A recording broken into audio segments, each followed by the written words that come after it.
Hi, Veronica, foster mom here, back with you with another Chronicle. So I'm going to chronicle the story of Baby K. Baby K was actually the first infant ever placed with us.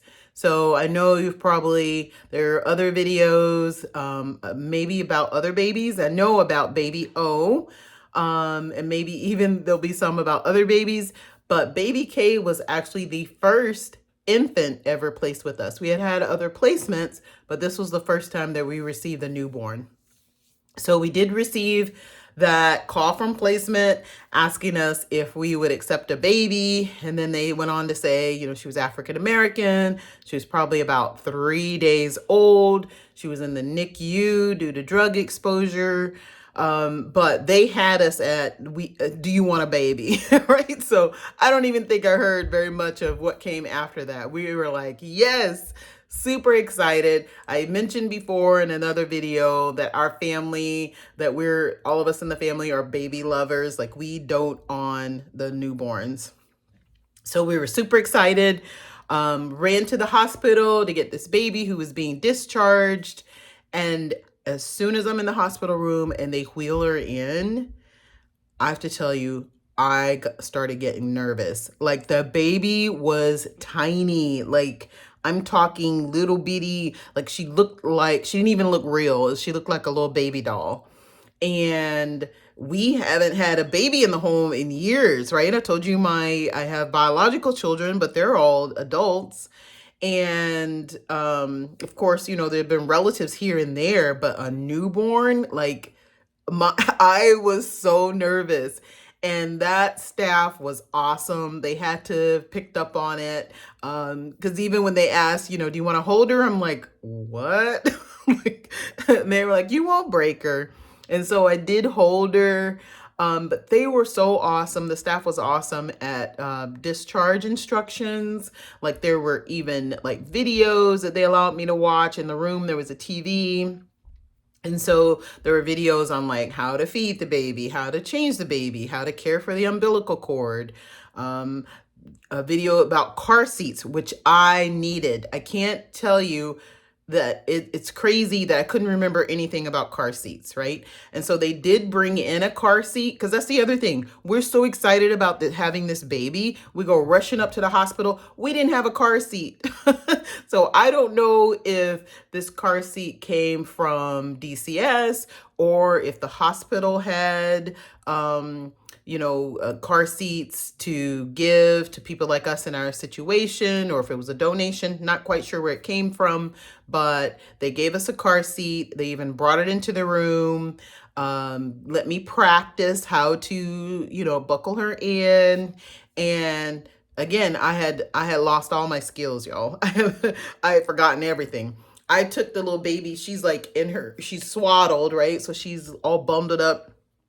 I put her in the seat, and I was trying to figure out how to strap her in while she was all swaddled. And so, as I said, very sweet, very patient nursing staff. They were like, well, you have to unswaddle her.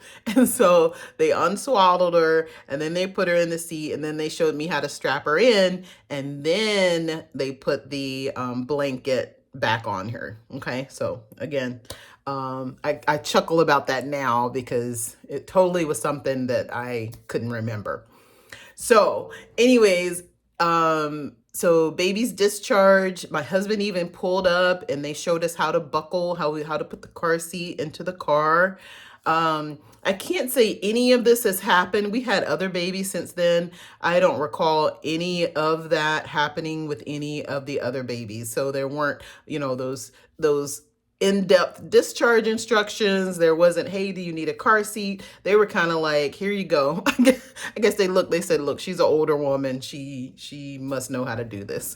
So, which, you can't make those assumptions. But anyways, so back to baby K. So we get her home and everyone in the family is excited. Everyone's doting on this baby, right? Yeah, so we, one thing, so again, we're doting on the baby. We're super excited. I had forgotten that babies don't sleep, y'all. So after a couple of days, all the newness of having a baby kind of wore off because I was sleep deprived, I was cranky, I was struggling trying to, forgetting stuff because I'm sleep deprived. Like, just, yeah, it was probably a hot mess after several days. Now the awesome thing is my husband was super great and we would tag team it. So like one day he would get sleep and I would stay up with the baby, because she was waking up every 2 to 3 hours. She wanted to be fed. She needed to have her diaper changed.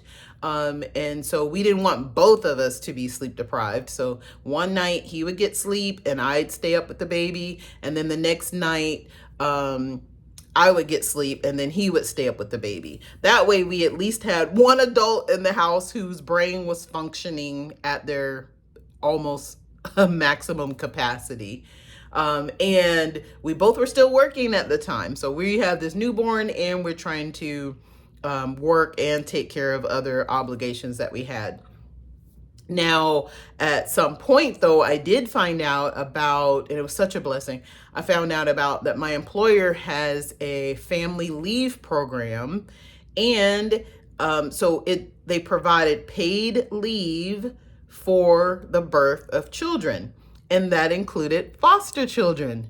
So paid leave that was above and beyond the leave that I was already accruing from just working. So the leave I was earning by, just working day to day. So this was awesome. I took advantage of it. I probably probably should have taken more, but I think maybe 2 weeks off to be with the baby. And then after that, I went back to work and I would just work sporadically. I think I worked 2 to 3 days a week because at that time, she was sleeping longer. So she was sleeping maybe 4 hours at a time. And, as the baby gets older, it's no longer, you're not worried about them missing a feeding. When they're a newborn, you definitely want to make sure that they're getting those nutrients on a regular basis. As they get older, they can sleep through and miss a feeding or two. So we were at that point. So that's when I went back. That's when I eased myself back to a 5-hour workday. Now, one thing about baby K, though, she did have bad reflux. She would take like a 2-ounce bottle and then like spit half of it up. So I'm not talking like the normal spit up that a baby does, because most babies when they drink their milk, they'll spit up a little bit, but she was like, it was quite a bit, and it was almost projectile. Like there was a lot. So took her to her primary care provider, brought up this concern. They did a GI referral, so gastrointestinal specialist. And so, they looked at her and they changed formula. She ended up changing formula probably 4 times. They tried one formula that didn't work, and then they tried a non-milk based formula. So I think it was like soy or something. That didn't help. And so finally, they changed her to a formula that was like amino acid based. I had never heard of that before. And we had to gradually get her to that because it's sour, very bad taste.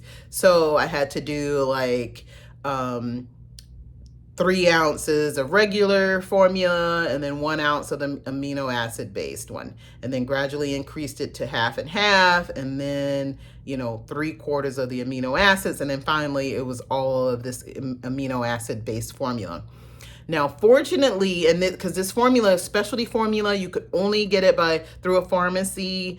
Now, fortunately, we qualified for, or the baby qualified for WIC. Our family, because of our income, we would not have qualified for WIC if we had gotten it for our biological children. But with foster children, you do qualify for a lot of these state programs, including WIC. They also have whatever the state insurance is. So in that regards, your foster children should be taken care of. You shouldn't be paying out of pocket for things like that. And this formula, guys, I'm telling you, it was probably like $80 a can. So it was super expensive. And so she was on that. It helped a little. I mean, I can't say it helped a lot. But really, and we did have one medical professional tell us that it was probably just something she'll grow out of. It's something about the muscles in her digestive tract. And so eventually, that is true. As she got older, she started spitting up less and less. So that was good. And she was still gaining weight. So it wasn't, something that was like so critical where it was negatively impacting her health. So yeah, so meanwhile, she was having supervised visits with her grandmother. I did at one point meet her biological mom and biological dad, but that was during court. So, and I don't recall them having visits with the baby. Maybe they did. I just don't recall it. But I do know that grandmother wanted custody of baby K. So they were allowing grandmother to have these visits supervised by DCS, so that she could bond with the baby and, develop this relationship. Now, grandma was involved, sweet lady. We would text each other. She came to a couple of baby's appointments, things like that. So she was involved. But I still had my concerns about her, not about her particularly, but about the situation. Because number one, she didn't have her own home. She was living with a friend in a trailer, and the trailer was down to its subfloor. So I want to stress, I know that you don't have to be rich to financially well off in order to take care of children. I know that. I know that there's some people in lower socioeconomic brackets that take very good care of children. So that is not the issue. The issue is, again, number one, it wasn't grandma's home. So at any time, this person could have kicked her out. And then number two, there was a subfloor there. So was that safe? Was especially safe for an infant who where do they spend most of their time? On the floor, right? So those were my concerns. And I expressed them in all transparency. I feel like my voice was not heard, because they still granted grandma custody. Another issue that concerned me is the reason why grandma didn't have a home is she told me that her trailer was burned down by, she suspected it was arson, that one of her daughter's exes did it. So like, I was concerned for safety, is this baby going into this life that would not be safe? But again, it's one of those things where as a foster parent, we do have limited rights. And one of those is the goal of when a child comes into state custody, this goal is reunification, either reuniting that child with their birth parents after they've had treatment or after they've gotten stable, whatever it is that they're required to do, or uniting that child with a family member. That is what the legal system and the courts deem as in the best interest of the child. Okay. So remember, as a foster parent, even though I, Veronica, may have my personal opinions, I have to set those aside and again, my goal is as long as that child is with me, to be safe, stable, and loving. Once a decision is made to move that child elsewhere, then the most that I can do is to pray for that child and then, wait it out and hope for the best. So, as I said, I wasn't on board with her being, with baby K being transitioned to grandma, but that is what happened. I actually was driving home from somewhere, and I got a call, and the caseworker said, hey, the judge just signed off granting grandma custody. And so I said, okay, I have grandma's number. I'll give her a call and I'll find out, when we can connect in the next couple of days to hand off baby. And she said, no, she stopped me. She said, no, now. So I'm floored, guys, right? Because like this baby has been with me for months at this point. I had already had these concerns with grandma, but again, she had been with us for months. She had had visits with grandma, but they were only like maybe an hour a week, right? So I thought, a new foster parent at the time, I thought there would be some kind of transition plan to ease this child to this new home. That was not the case. Again, I have my own personal opinions about that. You probably do too. But again, we follow the rules, right? Follow the laws, follow the guidelines. So and even when we handed the baby off to grandma, it just really, it made my heart heavy. Grandma didn't have a vehicle, so a friend brought her to pick up the baby, and the vehicle was all dirty and had a ton of trash inside, and it smelled like smoke. Like, it was really bad, guys. But again, at that point, I'm ordered by the court to hand over this child. Now, what I've learned in the meantime, now I'm a seasoned foster parent, is there are other recourses. I could have spoken to that caseworker supervisor. I could have spoken to the guardian ad litem, who is the court-appointed attorney for the children that are in state custody. There may have been an advocate, court-appointed special advocate. Like, there are other recourses. I should have spoken up. All right, I didn't know that at this point. But I will say things still worked for good. Because guess what? So she goes to grandma. And because me and grandma had this good relationship, grandma still sent me pictures. She allowed me to ask for, I asked her for updates. She kept me in the loop.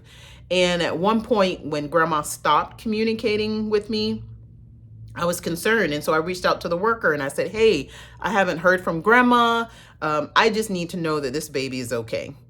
That worker told me, oh, hey, guess what? Grandma had to disrupt. And I told you guys in a previous video, disrupt is when that foster parent that say that they are no longer able to care for a child and they ask that that child be placed elsewhere. So that is what happened with grandma. She couldn't care. I don't know the whole story behind it, but I know that she could not care for that baby. And the baby went back into state custody. They were in a different county, so they didn't contact us. And actually found out that baby K had a sibling. So she was placed with the family that had her sibling. And so they were then together. And not only that, that family was pursuing adoption for that baby, the other child that they had. And so now baby K. So it all worked for good. Baby K is with her, as far as I know, the last update I got, baby K is with her sibling and with a loving foster home, soon to be adoptive home. So super excited. I hope that that story encourages you as well, because it definitely encourages me. And I thank you so much for tuning in. And I hope that you'll listen to the other videos. Thank you.